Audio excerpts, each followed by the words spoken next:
नमस्कार, आप देख रहे हैं दिन भर बिहार। मैं हूं आपके साथ मधु। जानेंगे आज दिन भर बिहार में क्या क्या हुआ, नजर डालते हैं सबसे पहले सुर्खियों पर। जेडीयू में एंट्री के बाद सक्रिय हुए निशांत कुमार जल्द ही समृद्धि यात्रा पर निकलेंगे, मां को याद करके हुए भावुक। सम्राट चौधरी ने पेश किया बिहार विकास के 5 सालों का रोड मैप, कहा कि कृषि सेक्टर और भी होगा मजबूत। निशांत को राजनीति सिखाएंगे तेज प्रताप यादव, बोले मेरा अनुभव ज्यादा है। राज्यसभा चुनाव से पहले कांग्रेस का हमला, कहा उम्मीदवार को लेकर फैसला हो चुका है। हड़ताली अधिकारियों को डिप्टी सीएम विजय सिन्हा की चेतावनी, कहा काम पर लौटे नहीं तो होगा निलंबन। बिहार में असिस्टेंट प्रोफेसर भर्ती के नियम बदलेंगे, अब लिखित परीक्षा से होगी नियुक्ति। 10 सूत्री मांगों को लेकर सड़कों पर उतरे ड्राइवर, सरकार को दी आंदोलन की चेतावनी। सूरत की फैक्ट्री में जहरीली गैस से रोहतास के 4 मजदूरों की मौत, गांव में पसरा मातम। समस्तीपुर में दिन दहाड़े जर्दा व्यवसायी के साथ लूट, 4,50,000 की लूट करके हथियार के बल पर घुसे थे बदमाश। मुजफ्फरपुर में नवविवाहिता की गला दबाकर हत्या, पैसों के लिए मारने की आशंका। अब खबरें जानेंगे विस्तार से।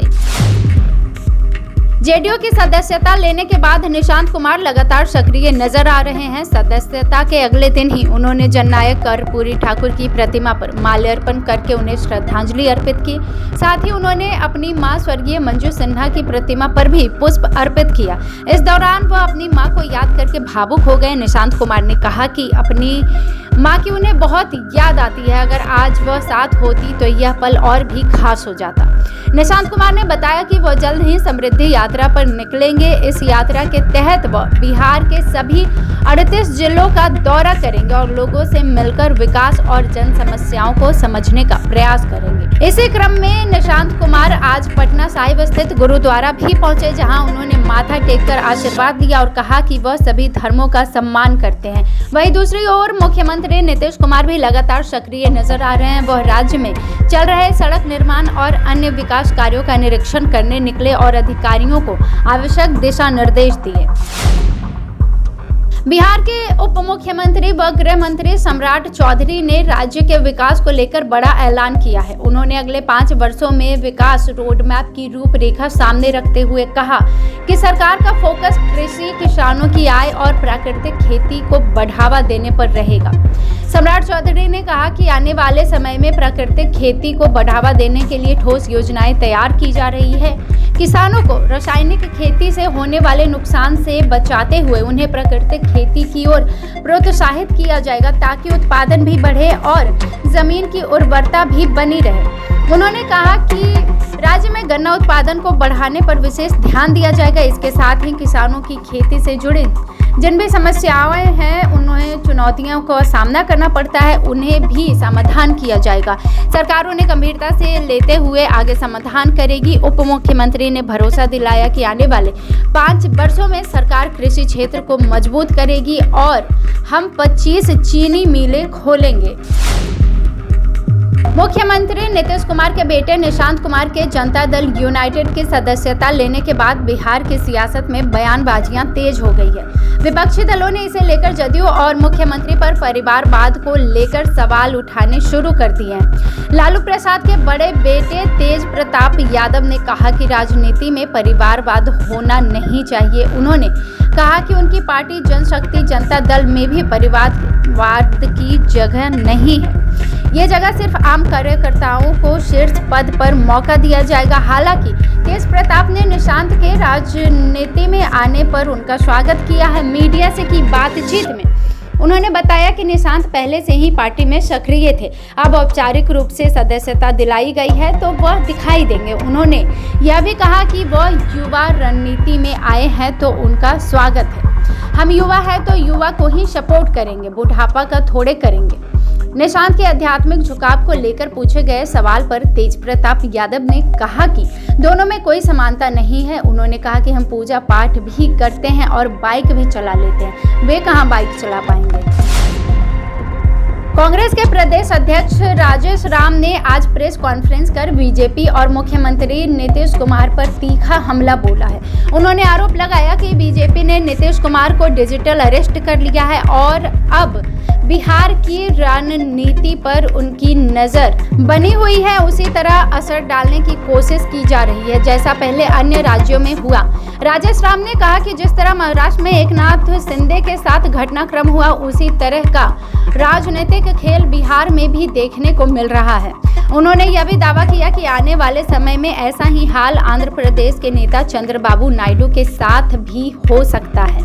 राज्यसभा चुनाव को लेकर उन्होंने कहा कि इस बार कुल 6 उम्मीदवार मैदान में हैं और क्रॉस वोटिंग की संभावना से इनकार नहीं किया जा सकता है। उन्होंने आरोप लगाया कि बीजेपी ऑपरेशन लोटस चलाने में माहिर है और वह ऐसी कोशिश कर सकते हैं। हालांकि राजेश राम ने कहा कि कांग्रेस अपने उम्मीदवारों को लेकर पूरी तरह स्पष्ट है और पार्टी की ओर से किसे भेजा जाएगा यह पर अंतिम निर्णय हो चुका है। पटना में प्रेस कॉन्फ्रेंस के दौरान उप मुख्यमंत्री सह राजस्व एवं भूमि सुधार मंत्री विजय कुमार सिन्हा ने अंचलाधिकारी और राजस्व कर्मचारियों की चल रही हड़ताल पर कड़ा रुख अपनाया। उन्होंने चेतावनी दी कि अगर कर्मचारी जल्द काम पर नहीं लौटते हैं तो उनके खिलाफ निलंबन की कार्रवाई की जाएगी। जरूरत पड़ी तो स्थायी बहाली के विकल्प पर भी विचार किया जाएगा। उन्होंने कहा कि यह हड़ताल योजनाबद्ध तरीके से की गई है जिससे आम जनता के काम प्रभावित हुए हैं। सरकार हड़ताल खत्म होते ही करीब 40 लाख लंबित परिमार्जन मामलों का निपटारा कराने की तैयारी में है।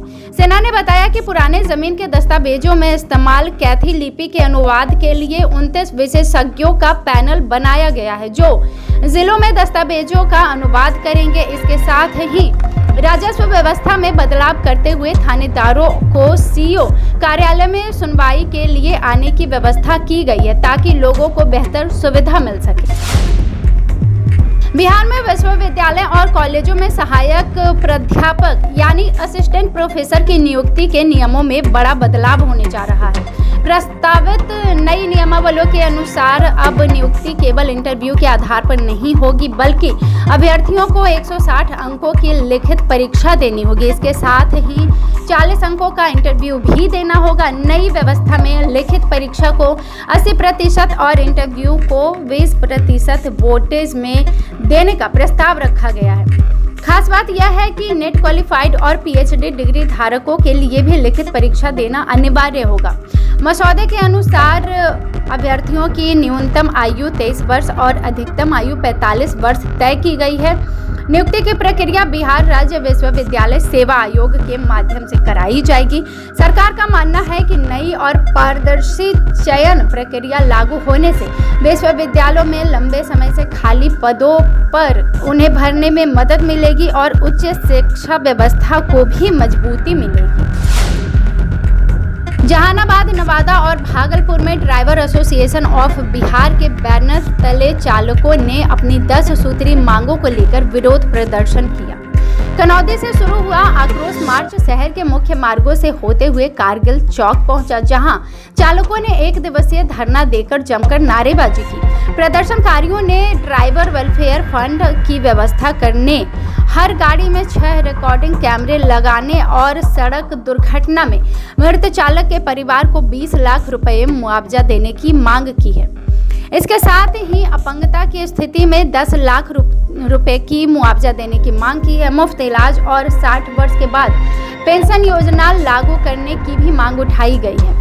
इसके अलावा चालकों ने अपने बच्चों को उच्च शिक्षा व्यवस्था, विशेष आरक्षण देने के लिए ड्राइवरों के लिए सामाजिक सुरक्षा की व्यवस्था करने की भी मांग की है। आपको बता दें तो प्रदर्शन के दौरान वक्ताओं ने कहा कि चालक दिन रात मेहनत करके समाज और अर्थव्यवस्था को गति देते हैं, इसलिए उनकी सुरक्षा और सम्मान सुनिश्चित किया जाना चाहिए। चालकों ने चेतावनी दी कि यदि उनकी मांगों पर जल्द फैसला नहीं हुआ तो आने वाले दिनों में पूरे देश में स्टीयरिंग छोड़ो आंदोलन चलाया जाएगा, जिससे चक्का जाम की स्थिति भी उत्पन्न हो सकती है। गुजरात के सूरत शहर में एक दर्दनाक हादसे में बिहार के रोहतास जिले के 4 मजदूरों की मौत हो गई। घटना सूरत के पांडेसरा औद्योगिक क्षेत्र स्थित एक साड़ी रंगाई मिल में हुई है, जहां अपशिष्ट जल उपचार संयंत्र की भूमिगत टैंक की सफाई के दौरान जहरीली गैस और ऑक्सीजन की कमी से मजदूरों का दम घुट गया। मृतकों के शिवसागर थाना क्षेत्र में गिरधरिया गांव निवासी सोनू पासवान, करगहर थाना क्षेत्र के कोरिहा गांव निवासी अंकित पासवान, कोचस थाना क्षेत्र के कपसिया गांव निवासी संदीप कुमार और अमरेंद्र पासवान शामिल हैं। आपको बता दें तो कि हादसे की खबर मिलते ही रोहतास जिले में इन गांवों में मातम का माहौल छा गया। परिजनों का रो रो कर बुरा हाल है और कई परिवार के सदस्य सूरत के लिए रवाना भी हो गए हैं। स्थानीय लोगों का आरोप है कि मजदूरों को बिना पर्याप्त सुरक्षा उपकरण के टैंक में उतार दिया गया था, जिसके कारण यह हादसा हुआ है। फिलहाल फैक्ट्री प्रबंधन और प्रशासन पूरे मामले की जांच में जुटी हुई है। बिहार के समस्तीपुर शहर में दिन दहाड़े जर्दा व्यवसायी से बड़ी लूट की घटना सामने आई है। नगर थाना क्षेत्र के बहादुरपुर मोहल्ले में नकाबपोशी हथियारबंद अपराधियों ने एक एजेंसी में घुसकर 4.5 लाख रुपए से अधिक की लूट की वारदात को अंजाम दिया। घटना के बाद इलाके में सनसनी फैल गई और लोगों की भीड़ मौके पर जुट गई। बताया जा रहा है कि राहुल इंटरप्राइजेज एजेंसी में 3 की संख्या में नकाबपोश हथियारबंद अपराधी घुस आए थे। उस समय एजेंसी के अंदर 1 दर्जन से भी अधिक कारोबारी मौजूद थे।